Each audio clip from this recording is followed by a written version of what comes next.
আজকে কথা বলবো প্রবাসী বউদের মনের কথা।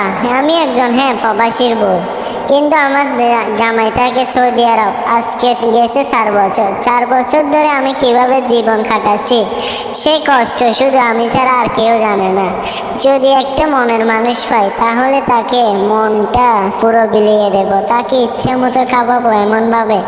এইটা সবসময় প্রবাসী বউরা কি করে মনের মধ্যে রাখে, ইচ্ছে থাকে তারা মন খুলে খেলা খাওয়ানোর জন্য। আমি একজন প্রবাসী বউ, কিন্তু আমার একটা পাশের বাড়ির দেবর আছে, কিন্তু এই দেবরটা অনেক কিউট। তাকে আমি পটানোর জন্য কি করলাম, ওর চোখের সামনে সবসময় আমি ব্রা পেন্টিগুলো শুকাতে দিই, কারণ ও চোখে পড়লে আমাকে একটু আকর্ষণ হবে। তাই আমি এগুলো শুকাতে দিতে দেখতেছি ও একদিন আমার কাছে আসলো, আমাকে ইমোতে নখ দিল, আমি কেমন আছো? আমি বললাম আলহামদুলিল্লাহ ভালো আছি, তুমি কেমন আছো? এরকম কথা বলতে বলতে আমি ওকে ফেমে ফেলাই দিচ্ছি। তারপরে ওকে আমি টাকা দিয়েছি, টাকা দেওয়ার পরও অনেক খুশি হয়েছে। তারপরে আমার কাছে আনার পর আমরা দুজন একসাথে ঘরে না জানার মতো হানিমুনে গেলাম। হানিমুনে আমি বাড়িতে বললাম আমি আমার খেয়ে যাচ্ছি, আমি বেড়াতে যাচ্ছি বলে, বাপের বাড়ি যাচ্ছি বলে ঘর থেকে বের হলাম। ঘর থেকে বের হয়ে 3 দিন আমি বাপের বাড়ি যাইনি। বাপের বাড়ি না যেয়ে 3 দিন ওর সাথে আবাসিক হোটেলে ছিলাম। ও আমাকে এত পরিমাণ সুদা চুচ্ছে, সেটা আমি কখনো বলে বুঝাতে পারবো না।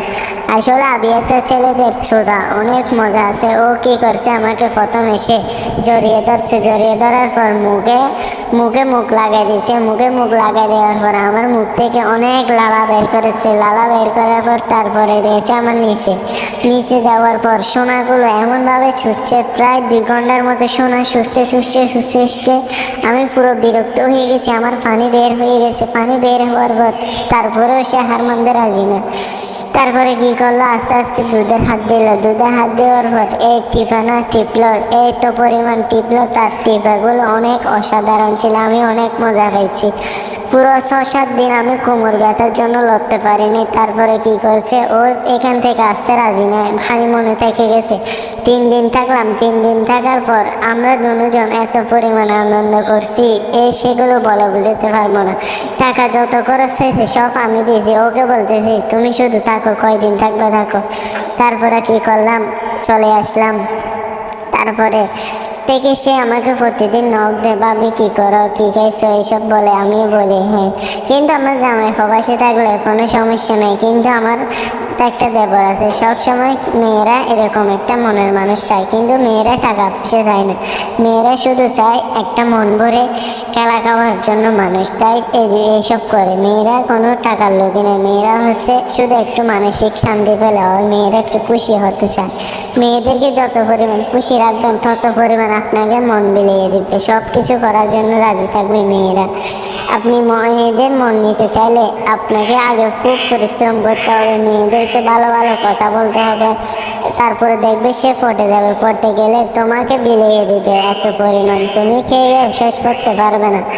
পুরো অবাক হয়ে যাবে এত পরিমাণ। আর প্রবাসীর বউদের তো বলার নেই। প্রবাসীর বউদের সোনাগুলো অনেক টাইট হয় এবং মজবুত, কারণ তাদের সোনাগুলো অনেক দিন শুকিয়ে থাকে, কিছু খেতে পারে না। এগুলো যদি একবার খেতে পারেন, আপনি বারবার খাওয়ার চেষ্টা করবেন। প্রবাসীর বউরা বেশি মোটা হয়, কারণ তাদের মালপানিগুলো করে না, কারণ তারা অনেক দিন ধরে মালপানিগুলো জমা থাকে। কারণ তাদের জামাই যেহেতু প্রবাসী থাকে, তারা এত পরিমাণ মজা করতে পারেন না। তাই প্রবাসী বউগুলো সোনাগুলো টাইট থাকে। এই টাইট থাকার কারণে প্রবাসী বউদেরকে খুব আকর্ষণ লাগে এবং ফিগারগুলো চমৎকার হয়ে যায়। অনেক ছেলেরা রাস্তা দিয়ে হাঁটতে যাচ্ছে দেখে প্রবাসী বউদেরকে আফসোস করে, এরকম যদি একটা বউ পেতাম। হ্যাঁ, বউ পাবা, কিন্তু প্রবাসী বউদেরকে ইমপ্রেস করো, তাদেরকে পটানোর চেষ্টা করো। এরকম সবসময় যদি প্রবাসী বউদেরকে পটাতে পারো, কিন্তু খাওয়ার জন্য কোনো অভাব পাবে না। প্রবাসী বউদেরকে ফ্রি খাওয়াতে লাগে, আর ফ্রি খাওয়ানোর পরে টাকাও দেয়, কারণ তারা অনেক দিন ধরে কী করে, ফিরি ঘুমায় একলা বালিশ বুকে নিয়ে। কিন্তু তাদের কষ্টগুলো বোঝার মধ্যে কেউ নয়। স্বামী তো প্রবাসে তাকে টাকা কামায়, কষ্ট টাকা দিয়ে তার সুখ কিনা যায় না। সুখ যদি কিনতে চাও, প্রবাসী বউদেরকে ইমপ্রেস করো।